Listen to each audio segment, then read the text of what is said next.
today's the third day in a row, and sometimes that third day in a row they can drag a little bit. Really challenged our offense in our meeting to come out and really compete and focus and lock in and have really good energy. I thought they did that today. I was proud of that for sure. We're not close where we want to be execution-wise yet, probably getting ready, still 2.5 weeks till we play, but really excited about the way our guys came out today. And I thought as a whole, I thought we had really good energy and focus. And, we're looking forward to tomorrow. There'll be a lift day and meeting day and then get back on the field on Friday. But really proud of the way we came out and practiced today, and hopefully we'll continue to do that, get better as we get ready for Georgia Southern. All right, questions?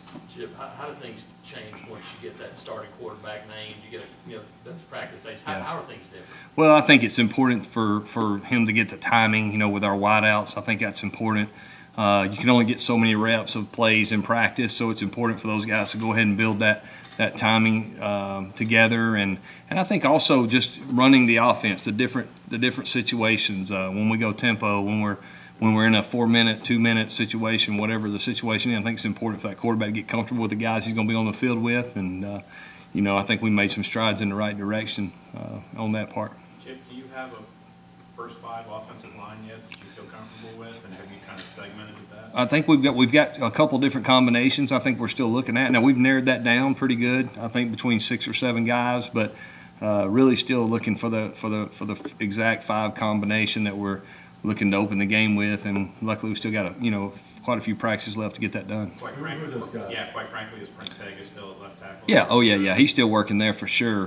We rotate those guys through, so to say that we've got a 5 set, I can't say that, but we are rotating some different combinations, guys in different spots, and just trying to get them on film and see which combination works the best for you. Now, don't get me wrong, there's not like 10 different combinations. I mean, it's only 2 or 3, but I think that group as a unit, you better be deeper than 5 anyway, so we feel pretty good about it. Who are the 6 to 7 guys? What's that? Who are the 6 to 7 guys? All right, you're going to put me on the spot. All right, Tega, Mike Horton, Austin, definitely, Darius James, help me out, throw me. Braden Smith, he'd be one for sure.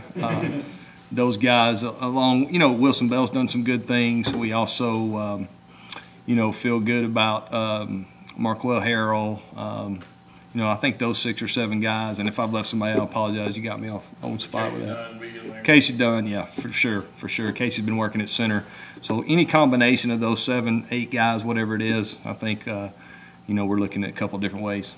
You didn't take those first team reps and a lot of those the last week or so. How have you seen him kind of develop? Yeah, he showed a lot of flash in the spring from the standpoint of he's just really athletic and a strong guy, and I think he's continued to progress. And obviously, when you rotate through a fall camp situation and the defense starts giving you different looks, then there's a learning curve there. But I really like the progress he's made. He's a hardworking guy. It's really important to him. He studies and prepares, so he's obviously got a really bright future. Chip, when the spring and really all offseason, the emphasis was Braden's got to be a tackle because right. I in front, so that's really the emphasis. Yep. I get that, hey, Tega moves up, Darius has to go somewhere, but why Braden back to guard as opposed to Darius? I think it's just one of the combinations. Darius has probably not played near as much guard in his career. I think that's probably the simplest answer, but I don't think we're committed to one set yet. I think you use, because when you go through a season, you have guys that get banged up and things. So I think the more versatile you can be up front, the better you can be overall. Chip, do you have a fairly good idea what freshman you think can help you guys on offense? Probably, I think Noah may have a chance, especially because he's on the special teams. I think he would be one for sure. I never will rule out Malik Willis after some deals I've gone through with quarterbacks in the past in my career, playing a lot of guys. So too early to rule him out for sure. Maybe Shanker in some role. Still too early to tell, but those are 3 that jump in my head. If I've forgotten somebody, Devin Barrett would be another. It's getting a really hard look as a running back. Who was that? Is that who you asked me about? Okay, Devin Barrett, definitely. I think those 4 probably would come to mind first. That tight end role, Shanker's obviously one of those guys. What have you seen out of that position? Yeah, I've seen those guys really improve. Jalen Harris has made a lot of strides since last year. I really believe that, being physical, blocking, hand in the ground, as well as in the backfield. Obviously, Chandler plays more of the 3-back spot for us. I think he's improved. Sal has had some hit and miss there. He is technically classified with our tight ends, but we flex him out a lot. And then Shanker, I think's gotten better putting his hand in the ground and blocking. For a guy to come out of high school in the SEC and learn to block at this level, I think is a tough task. But so far he's really shown some flashes. The future's really bright for him. How has Jarrett Stidham reacted in these couple of days since being named the starter and being out there getting his face in that? Yeah, he hadn't been any different from off the field or around the team. He's been the same guy. I think he's a guy that's pretty driven and excited about practicing every day, prepares every day like even before he was named. So really hadn't seen much change in his demeanor, and he's had a couple good days here in a row. How about Sean? Sean's been great. Sean is probably really improved. From the spring to now. We really worked some fundamental things with him. He's improved in that area. Obviously, his knowledge and experience is very, very, very valuable. And the quarterback room is a really good room. Those guys get along well, and we have a lot of fun in there together. And I think Sean's an Auburn guy. He's an Auburn man. He's been here. He's a tough guy, and I know he's excited about the season as well. How valuable is he, the guy that's not going to get as many reps as he's gotten, but has to be ready and prepared? Yeah, he's very valuable, and his experience, I think, makes that even better for us that he's actually played some and prepared. And I know Jared has leaned on him in some of the things that we're doing just because he's done it before. So I think that's very valuable for us. What's your current thought, I guess, on playing Malik Willis or trying to redshirt him? What do you sort of stand with that? Yeah, I think it's too early to say we're going to redshirt him, but obviously we think we got two guys, Jarrett and Sean, that have played some, but Malik still getting reps, rotating through and different things, and not ready to commit to him as a redshirt yet. When you look at that third tailback spot, yeah. What do you look for? Are you looking for like a situational player that can do a certain thing, or do you want a guy that just is the third best tailback? That's a good question. I think there will be some situational things. Devin brings some things to the table that's a little different from a skill set standpoint. Obviously, we feel really good about our first two guys, and then how much that third guy plays kind of depends on scenarios in the games, injuries, and so forth. But I do think we're looking for the third most well-rounded back that we can find, and I think the three guys in that spot that are competing are all a little different. So I think it'll be, kind of who makes the biggest difference. We've been charting, the scrimmages and different things that have been going on and who's been the most productive. I think they all three can fit in our offense. I just think, right now we're still kind of looking for that guy. Does anyone have the edge right now? I wouldn't say so. No, I wouldn't say so. Three guys still competing. Devin, Malik, and Cam Martin would be those three guys, right? I think those three guys have gotten the bulk of the reps and really done a nice job. All three of them have shown flashes being really good players. Chip, you had to tell a lot of quarterbacks, I'm sure, that they weren't going to get the job. Yeah. How difficult is that? And because it's obviously different than any other position. Yeah. How difficult is that, and how hard is it for a guy to react the way you want him to react?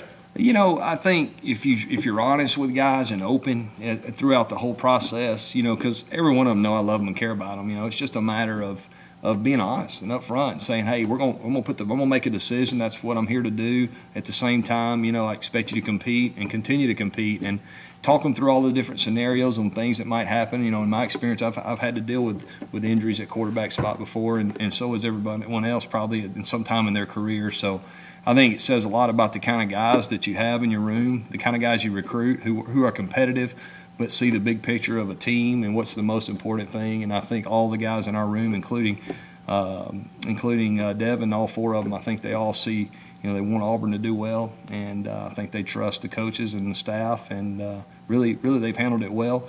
It's not really hard, I don't think, to make a decision, because I think that's part of where we're at in college football. It's probably harder in high school, to be honest with you, kids are younger. But, those guys know that they better be ready to play, too. Chip, you can't speak to last year here, certainly, but your own passing offenses, your success. When this passing offense struggled so mightily the past couple of seasons, statistically speaking, and yours have always been in the top 40. Right. What are realistic expectations? But from a fan base that has seen what Jarrett did at Baylor and sees the big arm and, gets wowed by what he did on A-Day, what is realistic to expect from this passing offense? I think we just want to be really efficient. I'm not sure exactly yards and all that thing. Obviously, we got two really good running backs, and we've been really good at running the football here. And the better you run it, the better you are at throwing it. There's been years where we couldn't run it, places I've been, and we struggle throwing it. you know, and in the years that, and really the years we've ran the ball the best, we've had the most passing yards or the most explosive offense in passing. So I don't really have an expectation from a number standpoint. I really think it's one of those things that kind of just plays out however it plays out. I definitely we want to be aggressive. We want to stretch the field vertically and horizontally, and we feel like we got the guys to do that. So, you know, my expectation is to us play really good winning football and take what the defense gives us. With the depth you have at running back, Mm-hmm. you know, Tim Ward was saying even last year, when they didn't even know who the running backs were going to be, he said, I feel like we can have 2 1,000-yard backs. The offense is changing a little bit, but you have 2 really proven guys. Is the expectation, hey, run game's going to be first and foremost, and there's an opportunity there for someone to hit 1,000 yards and maybe another one to challenge for it too? I mean, that would be great. I hope so. I mean, we've had that in my career at other places. Coaches had that here too, or in his career. So, you know, I do think it's one of those things that you're still trying to define what your team looks like in 2017. But make no mistake about it. We're going to run the football and throw it over their head and play action and all those things. But we'll just have to see how it plays out. How much time does it take to find the identity of your offense, you think? I think as you get going early in the season, I mean, I think we know kind of who our playmakers are, so build the offense around those guys. Yeah.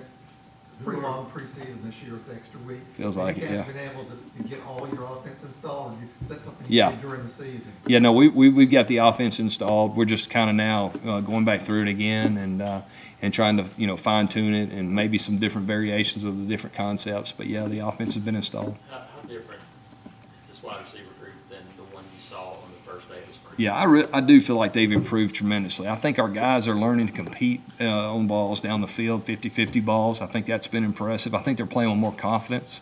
I think those guys, you know, obviously we're young group last year. We know that, and but I really like the demeanor they have now. I think they got a little swagger about them, you know, and feel confident. And I think that's important because obviously the teams we're going to play against are going to be like our defense. So we're going to have to make sure those guys are ready to go. Chip, what's Chandler Cox's role in your offense? And quite frankly, has he kind of struggled to find ways he can help you? No, not at all. He's a huge part. The 3-back in our offense is really big. And, you know, some places I've been, we've used an actual tight end in that spot, you know, a guy that can flex and play attached and play in the backfield. He's a huge part of what we're doing. He's one of our team leaders. He's played a lot. I think he's a very, very important part of our offense. It's clear that he's the starter at that spot, Chip. But frankly, who's the next guy behind him? And do you view that position as the true third down running back and pass protection more than you would the 4-back, either Atway or Cameron? I think Chandler's capable of doing that for sure. I do feel good about Cameron and Kerryon Johnson both on third downs as far as protection goes. But I think that, you know, Chandler's obviously a guy that's played a lot. Spencer Nye and Jalen Harris both are going to rotate and play in there some.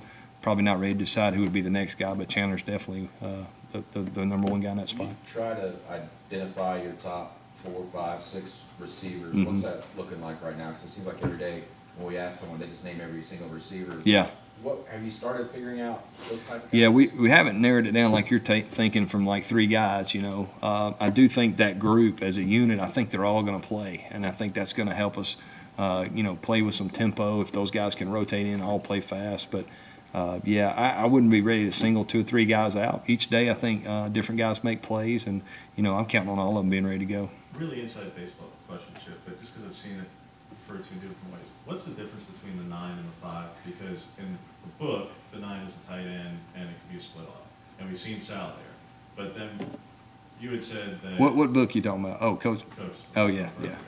But Slayton had been at... Yeah.